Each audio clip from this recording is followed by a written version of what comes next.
Hi welcome to SS fusion arts. வாங்க இன்றைக்கி முருகன் வேல் drawing எப்படி போடலான்னு பார்க்கலாம். சார்கோல் சாஃப்ட் பென்சில் வச்சு யூஸ் பண்ணி போட்டிருக்கேன். வீடியோவை ஃபுல்லாக பாருங்கள், எங்கேயும் ஸ்கிப் பண்ணாதீங்க. நடுவில் டிப்ஸ் அண்ட் ட்ரிக்ஸ் சொல்லியிருப்பேன். வாங்க ட்ராயிங் எப்படி வரைகிறதுன்னு பார்க்கலாம்.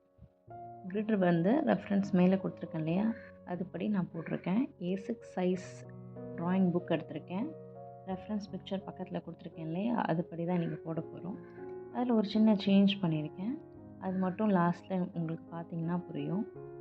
வேல் போடும்போது ஃபஸ்ட்டு ட்ரையாங்கிள் ஷேப்பில் 3 டாட் வச்சுட்டு அதுக்கப்புறமா லைன் எக்ஸ்டெண்ட் பண்ணிவிட்டு கீழே செமி சர்க்கிளாக ஒரு கர்வ் போட்டுக்கிட்டு போட்டிங்கன்னா வேல் வந்து அழகாக கரெக்ட் ஷேப்பில் வரும்.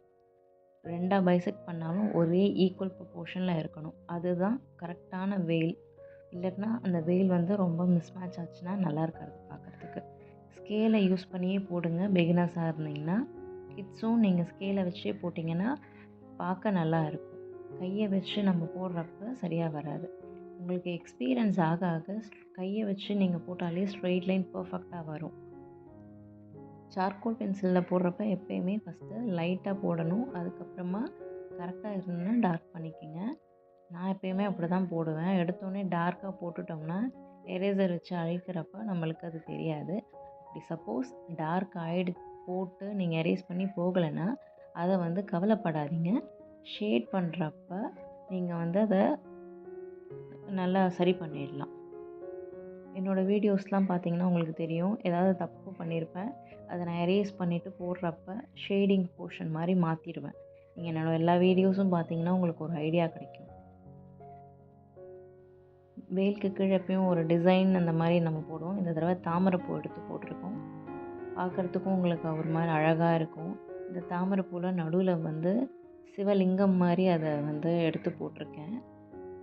நான் ரெஃபரன்ஸ் எடுத்ததில் தாமரைப்பூவாக இருக்கும். நான் இதில் வந்து லிங்கம் மாதிரி போட்டிருக்கேன். கொஞ்சம் அந்த மேலே அந்த ஷார்ப் மட்டும் பண்ணியிருக்கேன். தாமரைப்பூ மாதிரியும் தெரியும். இந்த நாகலிங்க பூ தெரியுமா உங்களுக்கு, சிவனுக்கு வைப்பாங்க, அந்த நாகலிங்க பூ மாதிரி தான் போட்டிருக்கேன். இது வந்து தாமரைன்னு சொல்ல முடியாது. அதுக்கப்புறமா நடுவில் குங்குமம் போட்டு வைக்க வேண்டிய இடத்துல சர்க்கிள் எப்பயுமே போடுறப்ப ஒரு ஹாஃப் போட்டுக்கங்க செமி சர்க்கிள். அப்புறமா இன்னொரு ஹாஃப் செமி சர்க்கிள் போட்டிங்கன்னா உங்களுக்கு சர்க்கிள் வந்து பர்ஃபெக்டாக வரும். எதுவுமே யூஸ் பண்ணாமல் போடுறப்ப இந்த மாதிரி போடுங்க. நான் வந்து எப்பயுமே பாருங்களேன், லைட்டாக போட்டுட்டு கரெக்டாக வந்ததுனா தான் டார்க் பண்ணுவேன். அதுக்கு முன்னாடியே டார்க்காக போட மாட்டேன். லைட்டாக போடுறேன்னா அதுக்கப்புறமா டார்க் பண்ணி போடுவேன். நம்மளுக்கும் ஒரு கான்ஃபிடென்ட் வரும், கரெக்டாக இருக்குதுன்னு சொல்லிவிட்டு நம்ம போடுவோம். எரேசர் ரொம்ப யூஸ் பண்ணிக்கிட்டே இருந்தீங்கன்னா அந்த இம்ப்ரெஷன், நம்ம போடுற இம்ப்ரெஷன் தெரியும். அதனால் உங்களுக்கு ட்ராயிங் வந்து ரொம்ப கிளம்சினஸ்ஸாக இருக்கும் பார்க்குறதுக்கு. ரொம்ப டீட்டெயிலிங் வந்து இந்த வேலில் வராது. ரொம்ப சிம்பிளாக டபுள் லைனாக போட்டுட்டு உள்ளார ஒரு சின்ன கர்வ் மட்டும் போட்டு கம்ப்ளீட் பண்ணியிருக்கேன். ரொம்ப டீட்டெயிலிங் போட்டோம்னா அந்த வேலோட அழகே போயிடும். பென்சிலில் வரைஞ்சிட்டே இருக்கிறப்ப அந்த லெட்டோட ஷார்ப்னஸ் கொஞ்சம் பிளெண்ட் ஆகிடும். நீங்கள் என்ன பண்ணுங்கள், அப்பப்போ லைட்டாக ஷார்ப் பண்ணிவிட்டு போடுங்க. அப்போ தான் அந்த ட்ராயிங் வந்து நல்லா வரும். ரொம்ப அந்த லெட்டு வந்து ரொம்ப மொட்டையாக இருந்ததுன்னா உங்களுக்கு அந்த கிளாரிட்டியே இருக்காது வரைகிறதுலேருந்து. என்ன ஆகும், சார்கோல் பென்சிலில் வரைகிறப்ப ரொம்ப அங்கே திப்பி அங்கங்கே ஸ்மஜ் ஆகிட்டே இருக்கும். நம்ம எப்படி கண்ணுக்கு மை போடுற காஜல் எப்படி ஸ்மஜ் ஆகும், அந்த மாதிரி இந்த சார்கோல் பென்சில் வந்து ஸ்மஜ் ஆகிட்டே இருக்கும்.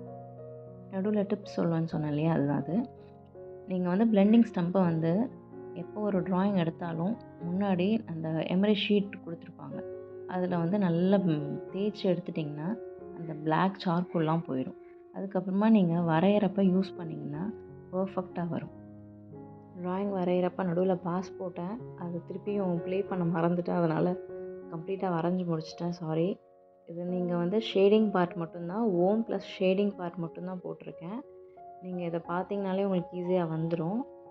இந்த வேலில் நான் ரெஃபரன்ஸ் கொடுத்துருக்குற ட்ராயிங்கில் பார்த்தீங்கன்னா அந்த வேல் மட்டும்தான் இருக்கும். நான் அடிஷ்னலாக இது தான் போட்டிருக்கேன். நான் ப்ரீவியஸாக சொன்னேன் பார்த்தீங்களா வீடியோவோட பிகினிங்கில், அதுதான் அது. ஒரு ஹைலைட் பண்ணுற மாதிரி இந்த வேலை, அந்த வேலோட அவுட்லைனில் கம்ப்ளீட்டாக ஒரு 5 mm ஸ்பேஸ் விட்டுட்டு இந்த மாதிரி கம்ப்ளீட்டாக ஒரு அவுட்லைன் போட்டுக்கோங்க.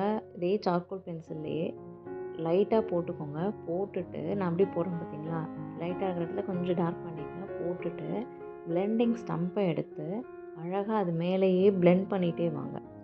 தனியாக ஷேட் பண்ண வேணாம், போட்ட லைன் மேலேயே பிளெண்ட் பண்ணிட்டு வந்தீங்கன்னா உங்களுக்கு இந்த ஷேடிங் கொடுத்த மாதிரி மாதிரி வரும். இப்போ பாருங்கள் நான் எப்படி ஷேட் பண்ணுறேன்னு. இந்த பிளெண்டிங் ஸ்டம்பை வச்சு போட்ட லைன் மேலேயே பிளெண்ட் பண்ணிட்டு வரேன். இப்போ தான் நான் பிளெண்டிங் ஸ்டம்பை க்ளீன் பண்ணேன். பட் இருந்தாலும் அந்த பேப்பர்லாம் கீழே அந்த ஸ்டம்ப் வச்சு பிளெண்ட் பண்ணுறப்ப உங்களுக்கு வரும்.